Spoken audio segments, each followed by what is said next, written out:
Sky News is reporting the migrants in the caravan are preparing to march to the U.S. border within hours.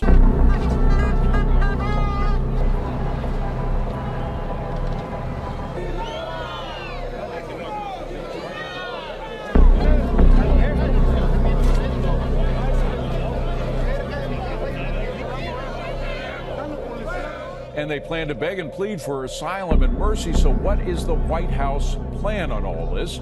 Brian Yennis is live in West Palm Beach near the president's Mar-a-Lago residence. Hi, Brian.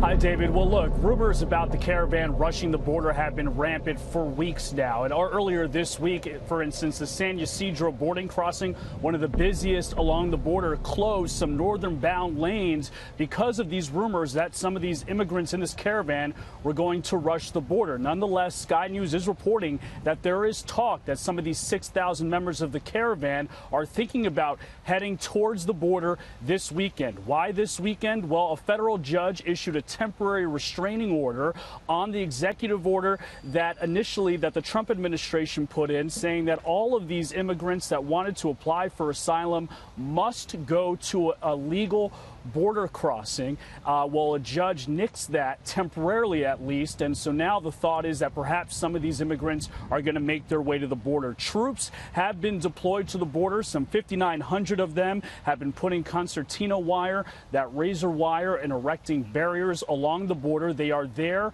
to support the Border Patrol if they ever get overwhelmed. In fact, the Chief of Staff of the White House, John Kelly, authorized lethal force for these troops.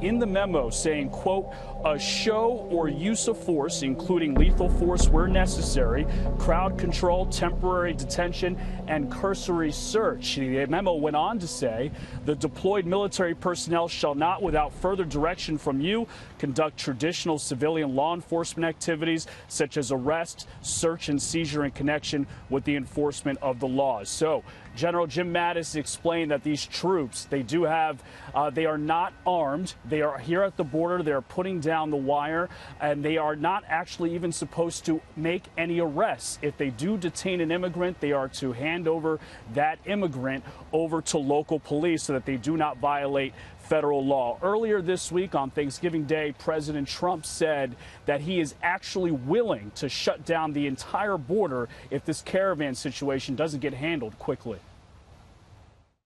It gets to a level where we are going to lose control or where people are going to start getting hurt, we will close entry into the country for a period of time until we can get it under control. The whole border. I mean, the whole border.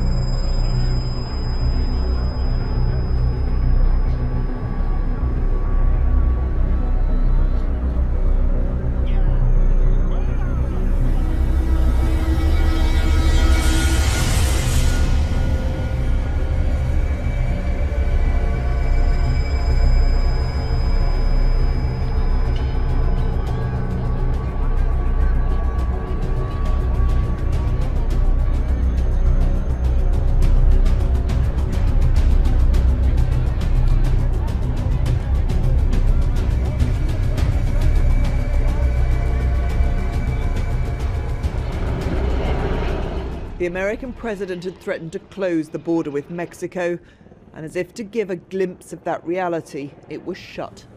Not for long, but for long enough to make a point. Yet those who have massed on the Mexican side of that frontier offered their own glimpse of the chaos they could bring to the country which now houses them. A few hundred moving en masse, leaving the camps where they've been housed, straight for the boundary which separates. They don't have the right to cross, but are undeterred by presidential talk. Do you think you'll get into America? Yeah, I like America. Are you sure you will be allowed to go to America? Yeah. His hope is most likely misplaced, but for those whom Tijuana is home, there's a fear of the harm this influx of thousands could do. Tijuana is a big city, but at the same time it's a small city, in that these are a lot of people. They don't fit in. And Mexicans are emphatic. They will not accept them. In other words, they can't blend into society here. And that threat to society is the challenge for the Mexican authorities. It's clear how quickly this situation could get out of control when you see that this is the rush just for food. It's happening right on the US border.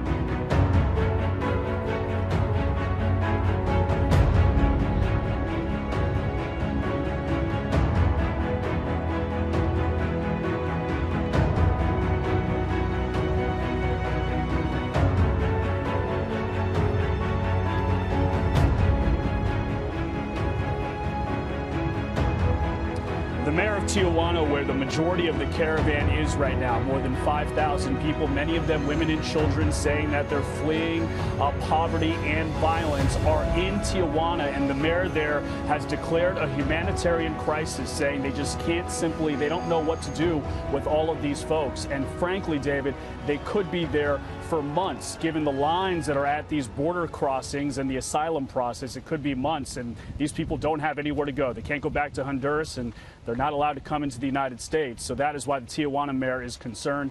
And finally, David, all of this has prompted the president to say he's willing to perhaps shut down the government if they don't give him that $5 billion that he's been asking for that border wall. We've heard him make this threat multiple times this year. We'll see if it comes through.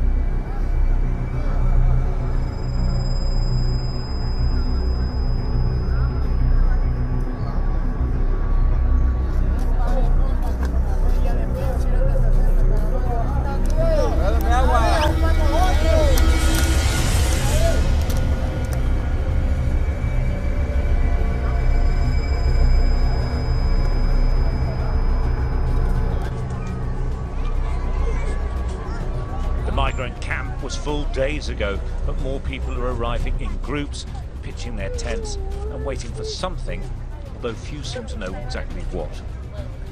The facilities in a small sports complex could never have coped with this number of people, and it's getting pretty miserable here now. It's smelly, everyone is coughing, it's cold, and it's due to rain. Letitia and her daughter Mylene, who was just 3, are now living outside on the street. They say it's better than inside the camp.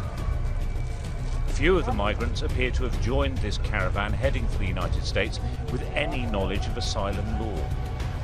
But they are preparing banners for a march to the border this weekend, asking for mercy and entry.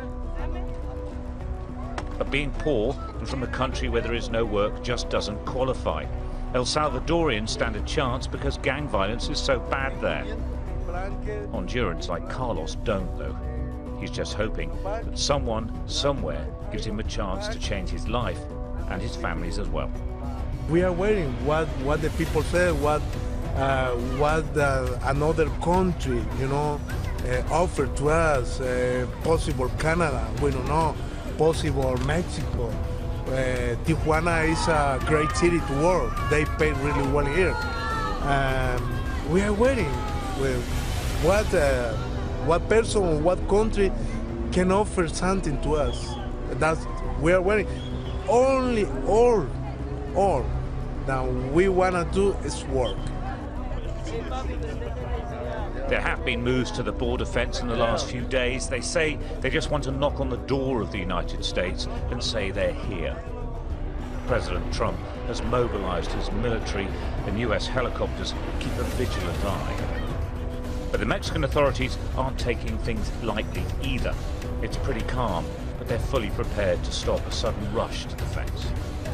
Well, the migrants are only about 100 meters or so away from the United States border, but they're being prevented from moving now by riot police. There's riot police all around us here, and pretty much all the roads around are closed as well.